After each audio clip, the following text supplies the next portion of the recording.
It was July 2020 when I pulled into the RV park just outside Amarillo, Texas. The world was in chaos, but here, in this tiny forgotten corner, it felt like time had stopped. Or perhaps it had been abandoned altogether. The park wasn't much. A handful of RVs scattered unevenly, their owners likely drawn by the low fees and the promise of quiet.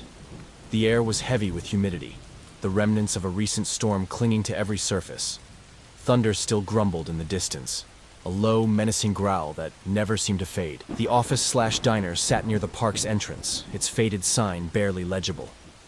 Rosa's Diner.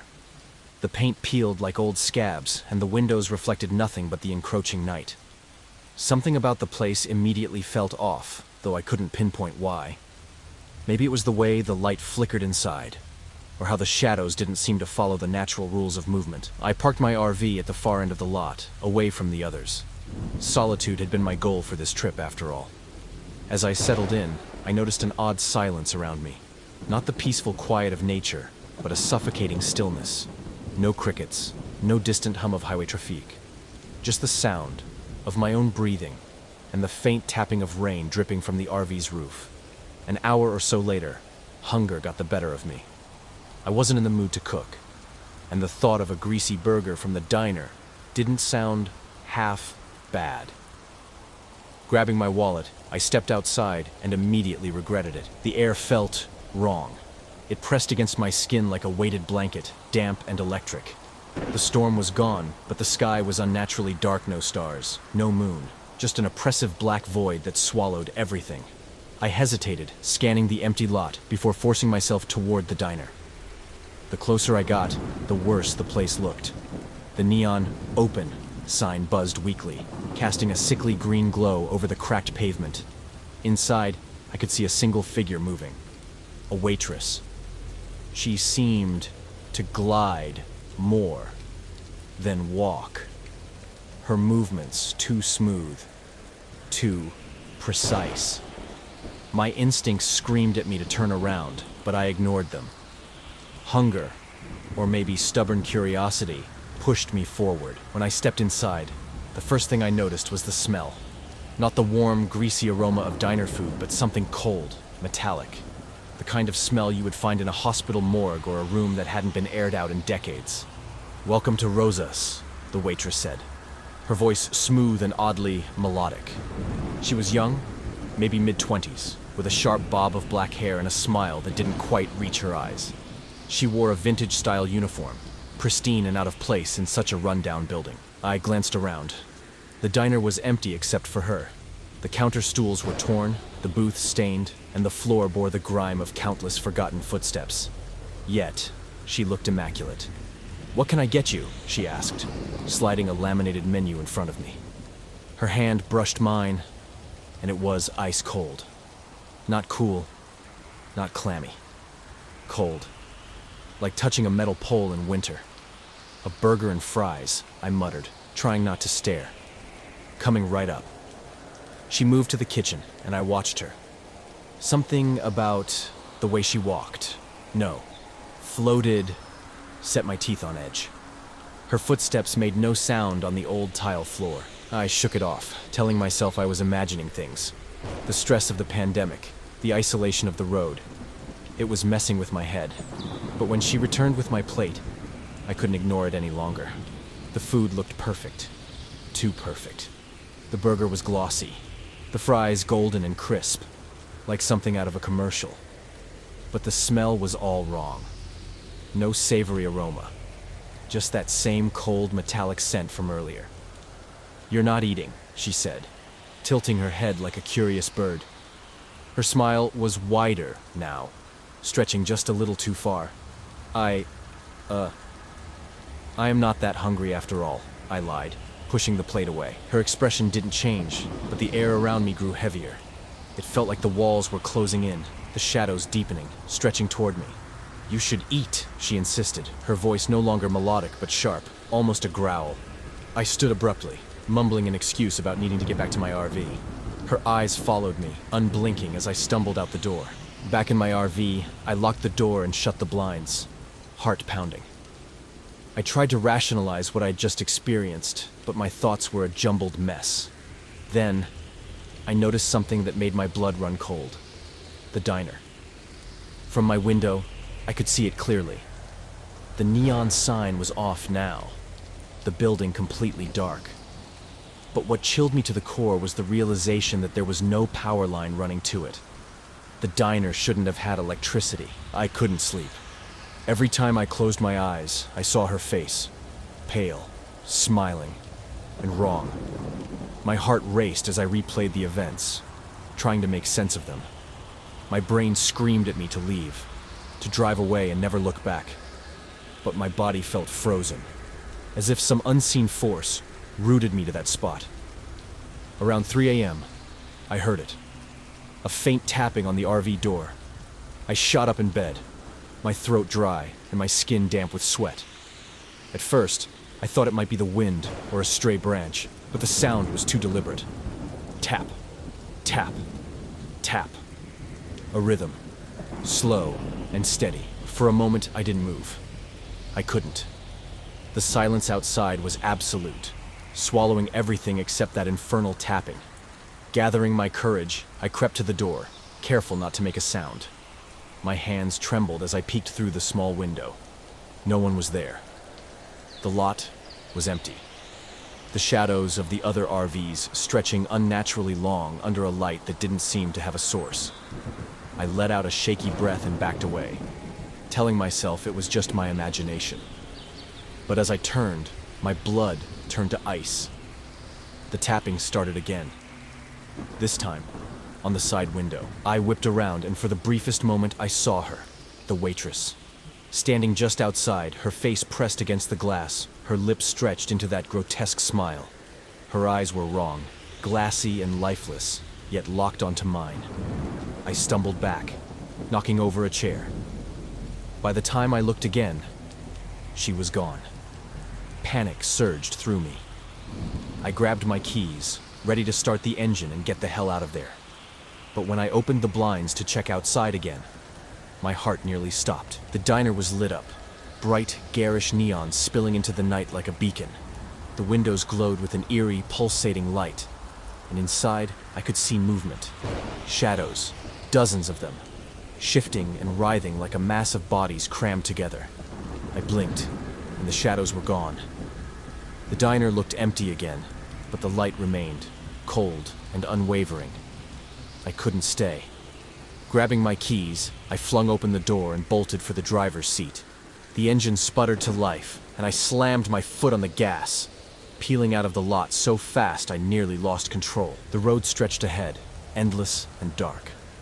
My hands gripped the wheel so tightly they ached. I kept glancing in the rearview mirror, expecting to see her face. But all I saw was the diner, its glowing sign shrinking into the distance. Or so I thought. After what felt like an hour of driving, I saw it again. Rosa's Diner. The same flickering neon sign, the same dilapidated building, sitting just off the road like it had been waiting for me. No, I whispered, my voice trembling. No, no, no. I hit the gas harder, speeding past it. But my stomach dropped when, 5 minutes later, it appeared again. It didn't make sense. I hadn't turned around. The road was straight and unbroken. Yet, there it was. The third time I saw it, I slammed on the brakes and skidded to a stop. The RV shuddered, the engine wheezing as I sat there, staring at the diner. My breath came in short, shallow gasps. The air inside the RV felt thick, suffocating. Then, I saw her. The waitress stood in the middle of the road, her figure illuminated by my headlights. She wasn't smiling anymore. Her face was twisted in a grotesque mask of rage. Her eyes black pits that seemed to pull the light from the world around her. I couldn't move. Her mouth opened, impossibly wide, as if she were screaming, but no sound came out. Instead, the air seemed to vibrate, a low hum that grew louder and louder until it felt like my skull would split open. I slammed the RV into reverse, tires screeching as I backed away. But as I looked behind me, I realized it didn't matter. The diner was there too, surrounded. No matter which direction I turned, there it was. Rosa's Diner, glowing and eternal, A nightmare made real. The shadows in the windows moved again, pressing against the glass like they were trying to escape, or trying to get to me. The hum grew louder, deafening now, and I felt something cold and sharp brush against my neck.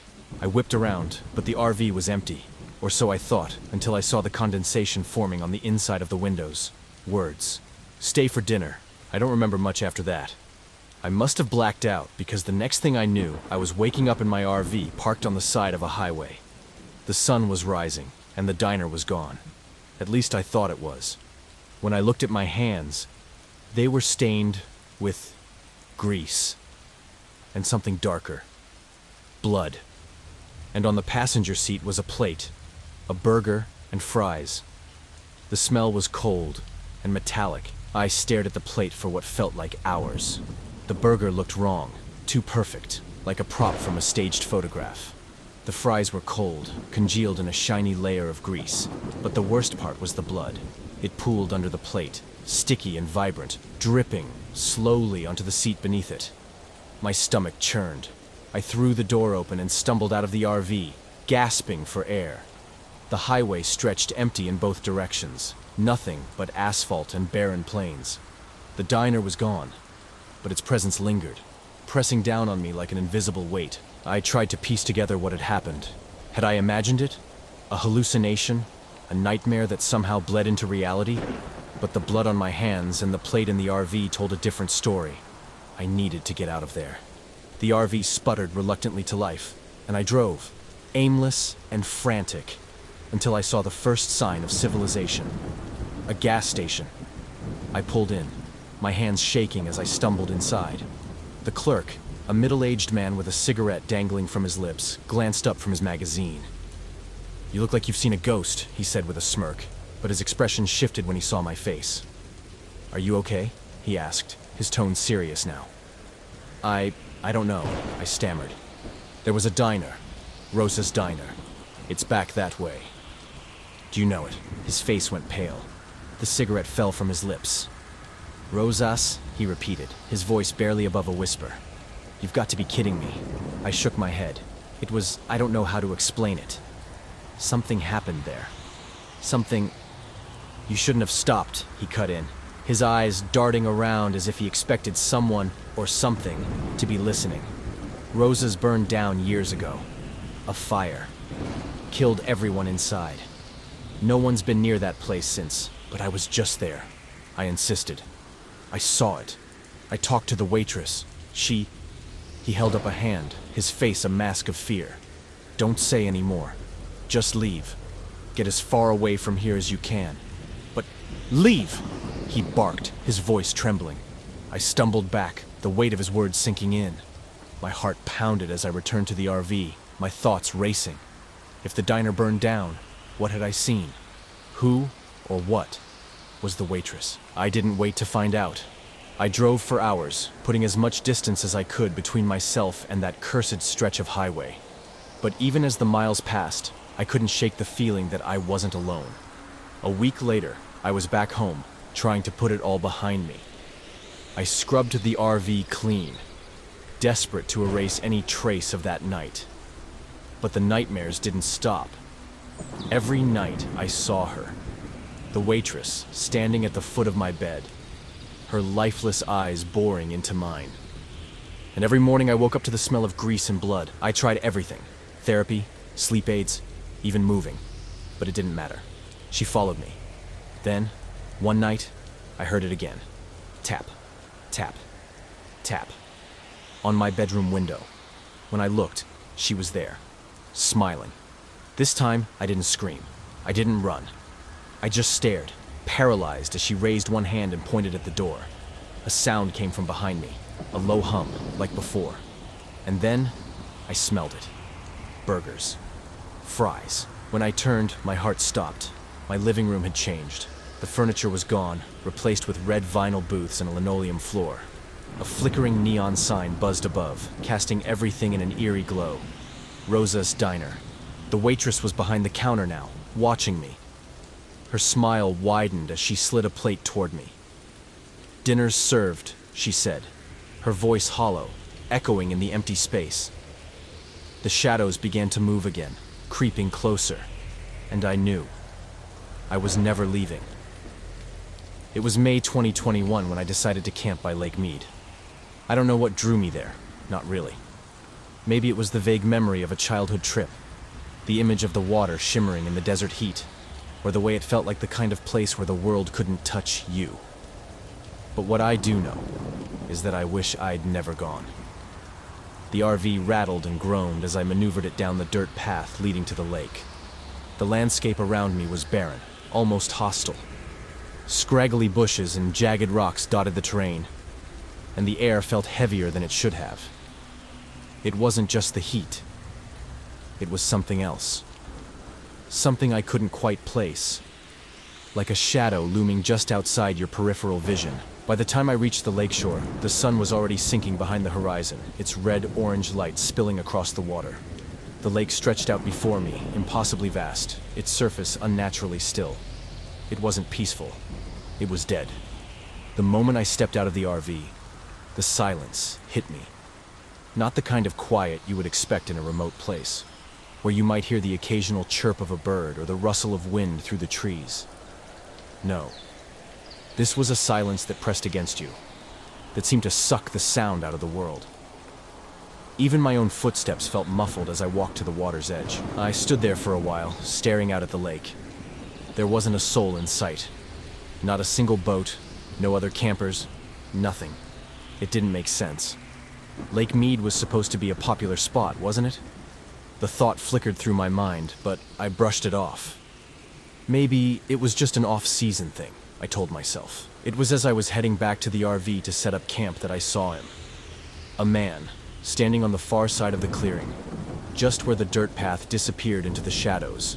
He wore a tattered jacket and a wide-brimmed hat, the kind fishermen might wear to shield themselves from the sun. But his face was what caught my attention. Or rather, the lack of it. The light was fading fast, and his features were obscured, like they were wrapped in shadow. But his eyes seemed to gleam unnaturally, reflecting the dim light in a way that wasn't right. "Evenin'," he called out, his voice carrying across the clearing like a whisper that somehow felt louder than it should. I froze, a primal unease washing over me. I hadn't heard him approach. There was no crunch of gravel, no rustle of movement. He was just there. "Evening," I replied, forcing my voice to sound casual, though my throat felt dry. "You camping out here?" he asked, tilting his head slightly. "Yeah," I said. "Just for the weekend?" He nodded slowly, his head bobbing like it was on a loose hinge. "You fish?" "Sometimes," I said. He pointed a long, bony finger toward the water. "Good spot just past the bend there. Big ones." There was something off about the way he said it, like he was reciting lines in a play he didn't fully understand. I nodded, muttered a quick thanks, and turned back toward the RV. When I glanced over my shoulder, he was gone. Despite the unease gnawing at me, I decided to check out the spot he mentioned. Maybe it was stubbornness, or maybe it was the kind of curiosity that gets you killed in bad horror movies. Either way, I grabbed my gear and followed the shoreline toward the bend he'd pointed to. The path was narrow and uneven, the kind of trail that feels like it's been forgotten by time. The further I went, the darker it got, the moonlight barely piercing through the thickening shadows. When I finally reached the spot, I saw what he meant. The water here was deeper, darker, its surface like polished obsidian. I cast my line and waited, the silence around me feeling heavier with each passing minute. That's when I heard it. A faint splash, like something breaking the surface of the water. I squinted, peering out into the darkness. At first, I saw nothing, but then, movement. A ripple, subtle but deliberate, cutting through the still water. And then, I saw him, the fisherman. He was out there, standing waist-deep in the water, his wide-brimmed hat unmistakable. His head was tilted back, as if he were looking up at the sky, but there was something wrong with his posture. His shoulders were rigid, his arms hanging limply at his sides. "Hey!" I called out, my voice shaky. "You all right?" He didn't respond. I took a step closer, my boots sinking into the soft mud. "Hey!" I shouted again. And then he turned. But it wasn't a normal turn. His body twisted in a way that made my stomach look right, like his spine was bending in directions it shouldn't. His head snapped toward me, and even from that distance I could see his eyes. They weren't reflecting the moonlight anymore. They were glowing. I don't remember running back to the RV. It's all a blur. Branches clawing at my arms, the ground slipping beneath my feet, the sound of my own ragged breathing drowning out everything else. When I finally slammed the door shut behind me, I locked it and collapsed against it, my heart hammering in my chest. The silence had returned, but it wasn't comforting. It was suffocating. I peered out the window, my eyes scanning the darkness for any sign of him. The clearing was empty, but I couldn't shake the feeling that I was being watched. I didn't sleep that night. Every creak of the RV, every whisper of wind against the metal shell, set my nerves on edge. At one point, I thought I heard footsteps outside, but when I mustered the courage to look, there was nothing there. The next morning, I drove into the nearest town, desperate to shake the unease that clung to me. I stopped at a small diner, the kind of place where everyone knows everyone. Over a cup of bitter coffee, I mentioned the fisherman to the waitress, a middle-aged woman with tired eyes. Her face paled. "Lake Mead's been closed for months," she said, her voice barely above a whisper. "What do you mean, closed?" I asked. "Since the accident," she said. "A boat capsized out there last year. They never found the guy who went missing. Fisherman named Paul wore a wide-brimmed hat, always fished the same spot near the bend." I felt the blood drain from my face. "What happened to him?" She shrugged, her expression grim. "Some say he drowned. Others say he's still out there, looking for someone to take his place." I didn't finish my coffee. I didn't even say goodbye. I just left. The image of the fisherman burned into my mind. I haven't been back to Lake Mead since. I sold the RV, moved to a different state, and tried to forget. But sometimes, late at night, I dream about the lake. In my dreams, I am back at the water's edge, the silence pressing down on me like a weight. And in the distance, I see him, standing waist deep in the water, his glowing eyes locked onto mine. And then, I wake up, drenched in sweat, the sound of his voice echoing in my ears. "Good spot past the bend there. Big ones." And I know, deep down, that one day, I will hear that voice again. But next time, I won't wake up. Some nights, when the world is quiet and the shadows seem to stretch a little longer than they should, I hear his voice soft, close, like he's standing right behind me. "I know what you did, Lucas. I know everything. It has been 8 years, and I still wake up drenched in sweat, my throat raw from screaming. I don't know if what I saw was real, but I know it was something I was never supposed to encounter. You can tell yourself all you want that ghosts aren't real, that people who vanish into thin air are nothing but stories to scare kids. But if you've been with me on that dark stretch of road near Pismo Beach in September 2016, you wouldn't be so sure. Let me take you back to that night exactly as I remember it. My family and I had been driving up the California coast for days. The RV rattled and groaned with every mile, the engine making a sound like it didn't want to be there any more than I did. It was supposed to be a peaceful twistle trip. Jenna, my wife, thought it would be good for us. A chance to recharge, she had said. And Adam, our 8-year-old son, loved the idea of sleeping in a house on wheels. Me? I just went along with it. The trouble started late, around midnight. We had parked the RV on a quiet pull-off a few miles outside of Pismo Beach. It was one of those lonely stretches of road, with cliffs on one side and black ocean on the other, the kind of place where headlights only find emptiness when they cut through the dark. I had stepped outside to smoke a cigarette, leaving Jenna and Adam asleep inside. The wind was colder than it should have been for September. It carried the sharp scent of salt and something else I couldn't place. Something metallic, like rusted iron. As I stood there, staring out into the inky black of the ocean, I heard footsteps behind me. Slow, deliberate. A rhythmic crunch of gravel under boots. I froze, my cigarette hanging from my lips. I hadn't heard a car pull up, and there was no one else around for miles. But the footsteps kept coming. I turned around, expecting to see some late-night traveler, maybe another camper. Instead, I saw him.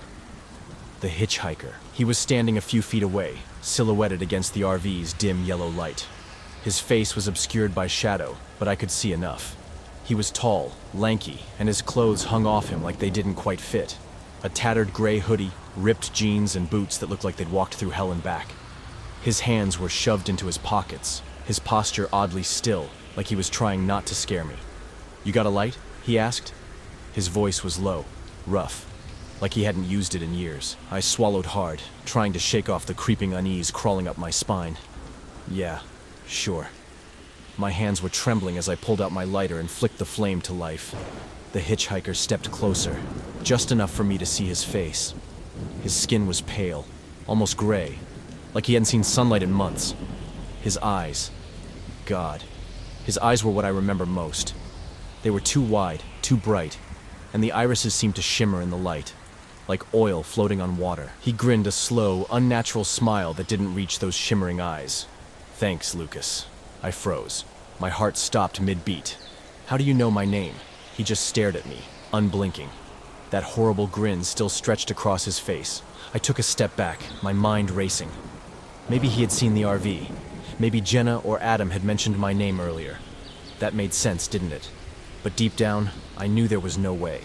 Jenna and Adam had been asleep for hours. "It's a nice family you've got in there," he said, nodding towards the RV. "Jenna and Adam, right?" I dropped the cigarette, my pulse thundering in my ears. I could feel the blood drain from my face. "Who the hell are you?" He didn't answer. Instead, he took a slow step forward, his boots grinding against the gravel. The wind picked up, whistling through the cliffs, but I swear it sounded like whispering low voices carried on the air, speaking words I couldn't understand. I stumbled back toward the RV, fumbling for the door handle. I wanted to run, to slam the door in his face and pretend I hadn't just spoken to something that shouldn't exist. But when I looked up, he was gone. Vanished. There was no sound, no footsteps, no movement. Just the empty stretch of road and the wind screaming through the dark. I climbed back into the RV and locked the door behind me, my hands shaking so badly I could barely twist the deadbolt. I stood there in the dark for what felt like hours, listening, waiting. The wind howled outside, and the RV creaked in response. I turned to check on Jenna and Adam, half expecting to see that hitchhiker standing over them, but they were still sound asleep. I didn't sleep that night. I sat in the driver's seat with my eyes fixed on the rearview mirror, watching for any sign of movement. Morning came slowly, the sun creeping over the horizon like it didn't want to be there either. I convinced myself I had imagined the whole thing. That maybe I had been too tired, or maybe the darkness had played tricks on me. We packed up and hit the road early. Jenna was in good spirits, humming along to some song on the radio, and Adam sat in the back, flipping through a comic book. I kept my eyes on the road, my fingers white-knuckled on the steering wheel. Every so often, I would glance at the side mirrors, half expecting to see that pale face grinning back at me. And then I saw him. We were halfway to Monterey, driving through a long stretch of empty highway, when I caught a glimpse of something in the distance. A figure standing by the side of the road, his thumb stuck out in that universal hitchhiking gesture.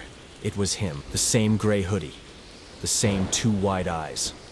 "Lucas!" Jenna's voice made me jump. I glanced over at her, trying to hide the terror on my face. "Yeah? Did you see that guy back there?" My mouth went dry. I nodded. "Yeah, I saw him. He looked weird, didn't he?" I didn't answer. I didn't answer. I couldn't.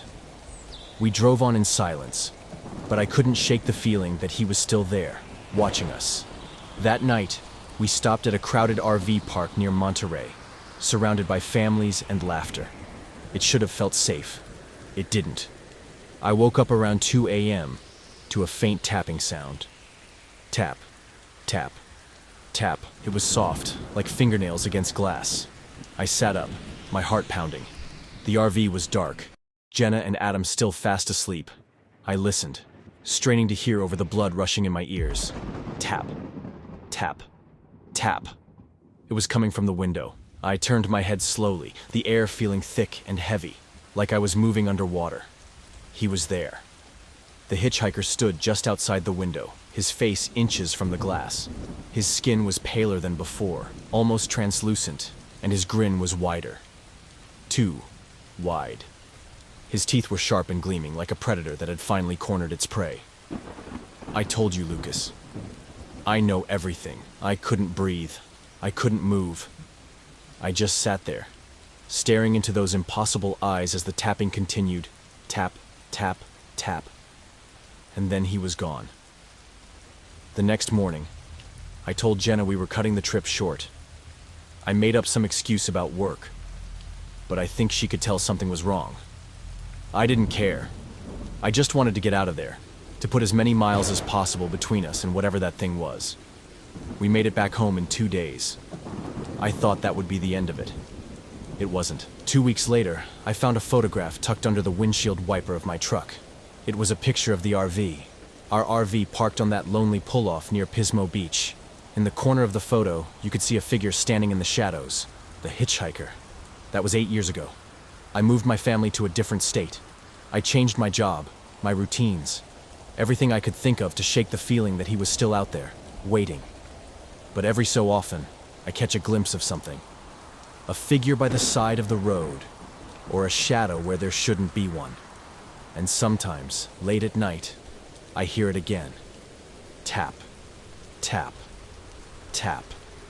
And I know he's still watching. October 2020. The world was a mess. Isolation had become the new normal, and fear felt as constant as the air we breathed. For weeks, I'd been glued to the news, consumed by the endless flood of bad headlines. By the time I decided to escape, I was desperate to be anywhere but home. Joshua Tree National Park seemed like the perfect place. A vast, open desert where I could be completely alone. Or so I thought.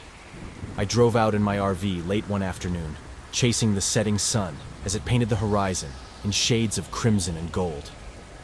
The dusty trail leading to my campsite was a rough, twisting road, barely visible in the growing darkness. I parked miles away from the main campground, deliberately seeking isolation. Out here, there was nothing but the whispering wind and the gnarled silhouettes of Joshua trees clawing at the sky. The first night passed quietly. I spent it sipping whiskey under a blanket of stars, marveling at the sheer emptiness of it all. The silence wasn't peaceful, though. It pressed against my ears, heavy and suffocating, as if the desert itself was holding its breath. The second night, everything changed. It began just after midnight. I was lying in bed, half asleep, when I heard the first knock. It wasn't at the door. It was at the window. 3 slow, deliberate taps, spaced out like punctuation marks. My eyes snapped open, and for a moment, I lay there, frozen. My heart began to pound, the sound echoing in my ears. I told myself it was nothing. Maybe the wind had blown a branch against the glass, or an animal had wandered too close. But as I reached for the flashlight beside my bed, a second knock followed. 3 more taps, this time louder. I swung my legs over the side of the bed, the cold floor sending a jolt through me. My hands fumbled with the flashlight, and when I finally clicked it on, the beam cut through the dark interior of the RV like a knife. The knocking had come from the small side window near the kitchenette. Slowly, I crept toward it, the flashlight trembling in my grip. The glass was fogged from the inside, but I could see the faint outline of a hand pressed against it. No, not a hand. It was gloved, with fingers too long to be human. The palm was pressed flat against the glass, and just as I registered its shape, it pulled away, leaving behind a smudge that glistened in the moonlight. I staggered back, nearly dropping the flashlight. My breath came in short, panicked gasps. Who the hell was out here? Who's there? I shouted, the words scraping my throat. There was no answer. The silence outside was deafening, so absolute that it made my ears ache.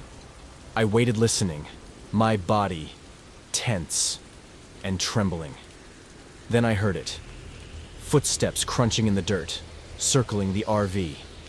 I followed the sound, moving to the opposite side of the vehicle. My flashlight beam swept the window, illuminating nothing but my own reflection. The footsteps stopped, and for a moment, I thought whoever it was had left. And then came the knock, this time at the door. It wasn't frantic or aggressive. It was measured, deliberate, the kind of knock you'd expect from someone trying to sell you something. But out here, in the middle of the desert, it was wrong. I moved toward the door, knife in hand, every instinct screaming at me to stay quiet. My fingers hovered over the lock, and I leaned in to peer through the peephole. What I saw made my stomach lurch. A figure stood just beyond the steps, tall and impossibly thin. They wore a mask, something old and cracked, the kind you might find in a forgotten antique store. The face was grotesque. Its hollow eyes stared back at me, and the painted-on smile stretched unnaturally wide, as if mocking me. The figure didn't move. They didn't speak. They just stood there, perfectly still, as though they had all the time in the world. I stepped back from the door, my heart hammering in my chest. My mind raced with possibilities. Was this some deranged local? A camper pulling a sick prank? But how would they even know I was here? I hadn't seen another soul for miles, and then they knocked again. This time, the sound was harder, louder, as if they were testing the strength of the door. "Go away!" I yelled, gripping the knife so tightly that my knuckles turned white. The figure tilted their head, the motion slow and deliberate, as if they were studying me through the door. Then, without warning, they turned and walked away, their silhouette swallowed by the darkness. I stood there, rooted to the spot, knife in one hand and flashlight in the other. My breathing was ragged, my mind unable to process what had just happened. I wanted to believe it was over, that whoever, or whatever it was, had left. But deep down, I knew better. The handprint on the window was still there, and when I looked closer, I saw something that made my blood run cold. The fingers weren't just long. They were clawed. The figure was standing at the edge of the campsite, just beyond the reach of my headlights. The mask was unmistakable, its grotesque features glinting faintly in the pale light. They stood motionless, like a statue, their head tilted slightly to one side. I turned the headlights on, flooding the desert with harsh white light. The figure didn't flinch. They didn't even move. It was as if the light didn't affect them at all. "Get out of here!" I shouted, my voice cracking. Still, they stood there, silent and unmoving.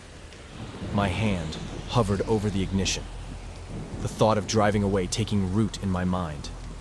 But I hesitated. The terrain was rough, and I wasn't confident I could navigate it in the dark without risking a breakdown. The figure tilted their head again, the motion almost curious. Then, slowly, they raised one hand and pointed at me. My blood turned to ice. I don't know how long I sat there, paralyzed by that accusing gesture. Minutes, maybe hours. Eventually, I mustered the courage to reach for the horn, the blaring sound shattering the silence. The figure didn't react. They just vanished. One moment, they were there, and the next they were gone. No retreating footsteps, no shadows moving in the periphery.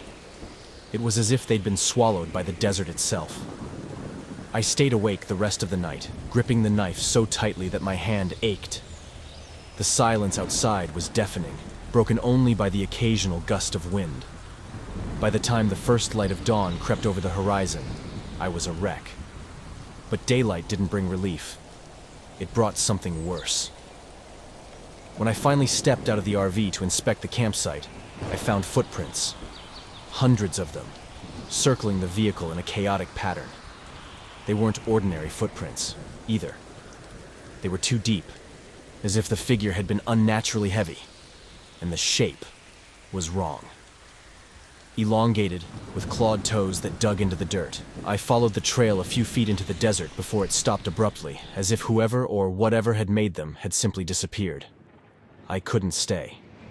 I packed up the RV as quickly as I could, my hands shaking the entire time. The drive back to civilization felt endless, every shadow along the road a potential threat. But the terror wasn't over. That night, in the safety of my apartment, I heard it again. 3 knocks.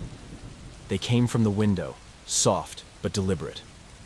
My heart stopped as I turned to look, but there was no one there. Just the same smudge, a faint handprint, clawed fingers trailing down the glass. The police didn't believe me when I called. They chalked it up to stress. Maybe a prank. But I knew the truth. Whatever I'd encountered in the desert hadn't stayed there. And now, it was here. The following morning, the first rays of sunlight flooded the desert, bathing everything in a warm, golden glow that felt jarringly out of place after the events of the night. My body ached from the tension, my mind fogged by exhaustion, but the evidence was there. Those clawed footprints circled the RV like some macabre dance. I needed answers. Joshua Tree National Park is vast, but there's a ranger station not too far from the main entrance. I decided to head there, certain that even if I sounded like a lunatic, someone might know about local legends, maybe even other incidents like mine. The drive was nerve-wracking. My eyes kept darting to the rearview mirror, half expecting to see the masked figure in the distance, pursuing me. But the desert remained still, as if it had erased all traces of the previous night. When I reached the ranger station, I stumbled inside, desperate to find anyone who could help. The young ranger behind the desk looked up from his paperwork, startled by my disheveled appearance. "You okay?" he asked, concern etched into his expression. "No, I'm not okay," I said, my voice trembling. Someone was outside my RV last night. They knocked on my windows, circled my campsite. They were wearing a mask, and there are clawed footprints outside my RV. I realized how absurd I sounded, but the ranger didn't laugh or dismiss me. Instead, his face darkened. He leaned in, lowering his voice. "Where were you camped?" I told him, and his expression grew more serious. "That's pretty remote. We don't patrol out there much. Have you heard of anything like this before?" I pressed. He hesitated. "Not recently, but there are stories." "What stories?" He leaned back, glancing around as if to make sure no one else was listening. "There's a local legend about a man who used to live out in the desert decades ago. He was a recluse, built a shack out there somewhere. They say he was obsessed with masks, collected them, made them. People in town thought he was harmless until hikers started going missing near his property. When the authorities finally went out there, the shack was empty, abandoned. They never found him, just a bunch of masks hanging on the walls. A chill ran down my spine. "And you think it's him?" "I don't know," he said, his tone cautious.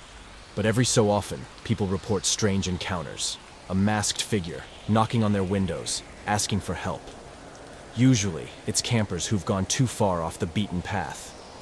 "What happens to them?" I asked, my voice barely above a whisper. "Most of them leave and never come back," he said. "But there are a few." He trailed off, his meaning clear. The ranger offered to accompany me back to my campsite, but I refused. I wanted to put as much distance between myself and Joshua Tree as possible. I drove home, trying to convince myself that it was over, that the desert would keep its secrets. But it didn't. A few nights later, I was jolted awake by the sound of knocking. I bolted upright in bed, my heart hammering in my chest. It wasn't coming from the front door. It was at the window. I grabbed my phone and turned on the flashlight, aiming it at the glass. For a moment I thought I saw something, a handprint, smeared and clawed. But when I blinked, it was gone. I called the ranger the next day, desperate for reassurance. He sounded calm, almost detached. "Sometimes," he said, "when you've seen something like that, it doesn't let you go so easily." I never went back to Joshua Tree after that. I sold the RV, moved to a new apartment, and tried to rebuild my life. But every now and then, I hear it again. 3 slow, deliberate knocks. And I know he's still out there, waiting. My name is Ian Matthews, and I need to tell you what happened to me in August 2022. It's not just a memory. It's a shadow that clings to me, a nightmare that won't let go. I'd rented an RV and booked a campsite just outside Bar Harbor, Maine. The idea was to escape my city life and recharge in the serenity of nature. I imagined hikes through Acadia, starlit nights, and the kind of quiet that heals the soul. But the quiet I found wasn't peaceful. It was suffocating. The RV park was small, tucked into the edge of a forest that seemed older than time. My spot was near the tree line, where the shadows stretched long, even during the day. The first afternoon was unremarkable. I set up camp, made a quick dinner, and sat by a small fire, listening to the rustle of leaves in the breeze. It started around 10 p.m. A sound, low, rhythmic, almost indistinct. At first I thought it was the wind groaning through the trees, but no, it was sharper, more deliberate. Creak, creak, creak. It sounded like old wooden wheels turning on uneven ground. My first thought was that someone was hauling something, a wheelbarrow or an old cart. But as I sat there, straining to pinpoint the noise, I realized it wasn't coming from the nearby campsites. It was coming from the woods. I stared into the darkness, firelight flickering weakly against the trees. "Hello?" I called out. My voice seemed to vanish, swallowed by the stillness. The creaking stopped. I waited, frozen, listening. A minute passed, then two. Just as I started to convince myself I'd imagined it, the sound returned. Closer this time. Creak, creak, creak. My chest tightened. The fire, once comforting, now felt inadequate, its light barely reaching beyond my immediate surroundings. I doused it quickly, plunging myself into darkness. Inside the RV, with the doors locked and the curtains drawn, I tried to convince myself it was nothing, a trick of the wind, a distant camper.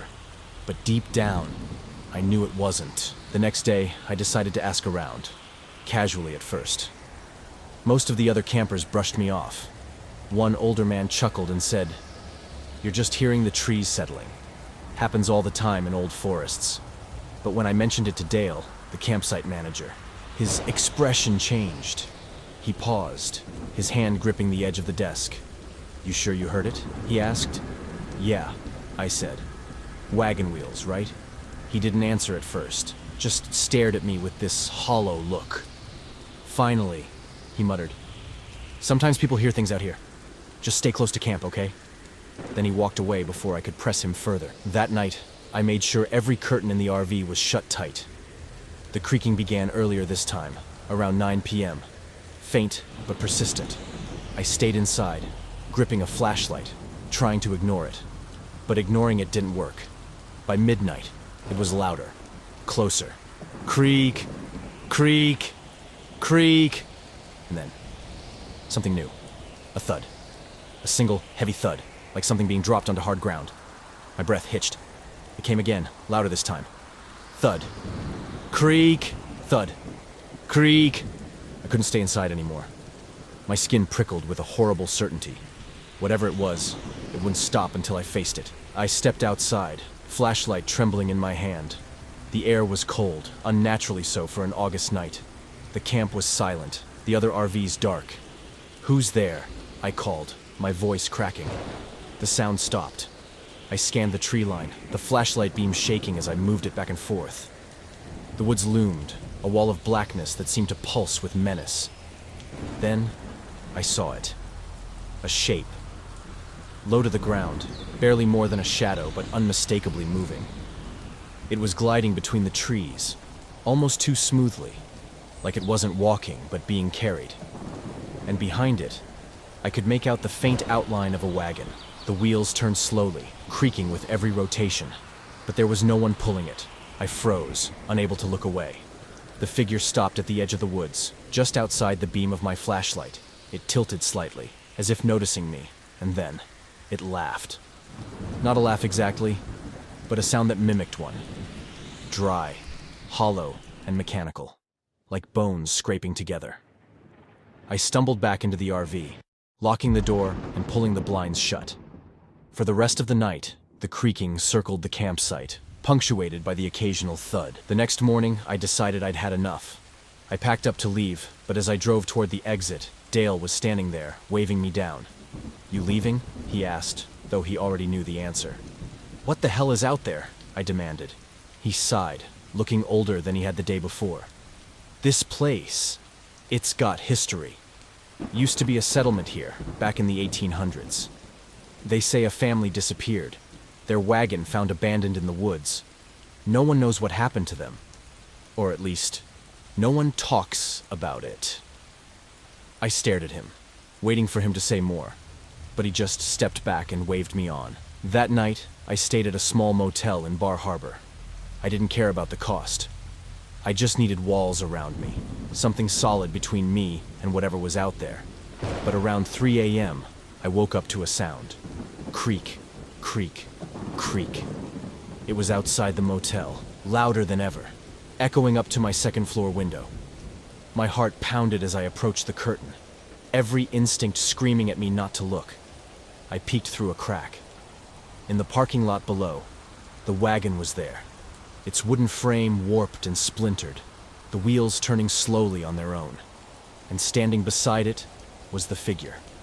No longer a shadow, but something wrong. Its body was twisted, its limbs bending at unnatural angles. Its face, or what should have been its face, was a void, a shifting blackness that seemed to pull the light around it. It raised a hand, long and thin, and pointed directly at me. I left Bar Harbor before dawn, driving until the sun was high in the sky and I was far from the woods. But the creaking followed me. Even now, in the dead of night, when everything should be quiet, I hear it. Creak, creak, creak. And I know it's coming closer.